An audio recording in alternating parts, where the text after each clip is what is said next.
Third, it's very importantly done in patients who have a previous history of recurrent miscarriages. So again, scientifically, most of the miscarriages, 80 to 90%, are unexplained. But when we say unexplained, the usual reason again is that just due to random chance, these embryos are chromosomally abnormal.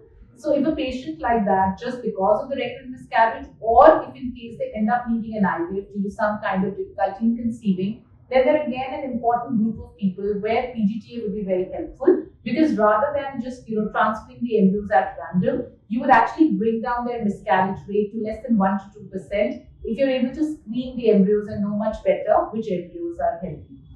Fourth, again, if you had a previous aneuploid pregnancy, a history of a Down syndrome, or somebody in the family has had a chromosomal abnormality, again, it makes a lot of sense to do PGT-A.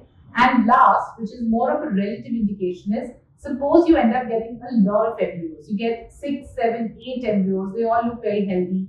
It's excellent for you overall as an IVF procedure, but because we would be limited by the number of embryos we transfer, we would not transfer more than 2 usually, or maximum 3, to limit the number of twins and triplets that we may have. In such cases, again, there is a lot of merit in doing chromosomal screening, because it would just get you pregnant, faster. Say, for example, we have 6 embryos, you may transfer them 3 times. But each time it doesn't work, it's mentally very upsetting. We're all confused as to what's going wrong. In such patients with a lot of supernumerary embryos, as we say that, it makes a lot of sense to also do chromosomal screening of embryos.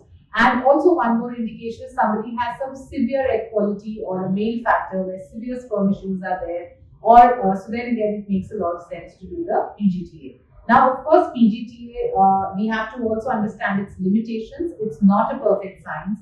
It does not mean that if a report says euploid, aneuploid, it perfectly follows that algorithm, and we need to, be very mindful of that when we take a decision. Because God forbid, if things still don't work out, we need to understand it's not perfect. It's not a black and white situation. It's the best technology we have right now to further select the embryos, but it's not a foolproof plan. It does not mean it would definitely implant. It does not mean we will not have a failed miscarriage. So we need to understand it's still a science which is growing, and it's still in its infancy, but it's still a great technology for especially these patients. For the rest of the patients, it's more a relative indication. You may do it if you want to. And I'm sorry, I forgot the most important one of the indications is if your age is above 37, 38, because your proportion of aneuploid embryos goes up. So that's another very, very important indication where PGT-A is required.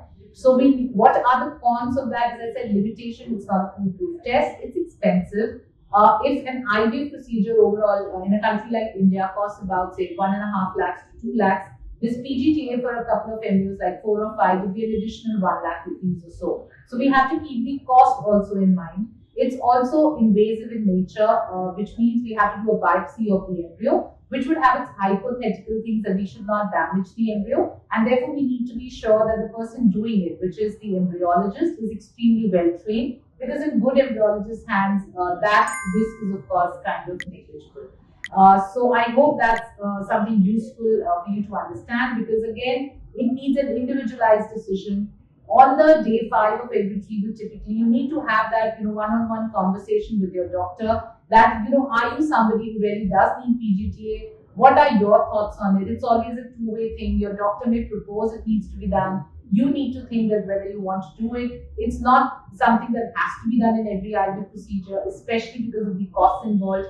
However, at the same time, in some subset of patients, it's extremely important. And therefore, on a case-to-case basis, one needs to decide with their doctor that whether they want to do the PGT-A or not. But it's a great technology, further growing, and probably in the next 5-10 years may become standard of care. But currently, due to its cost limitations and also the fact that it's growing as a technology, it's not offered to everybody, but it does make sense in a lot of patients.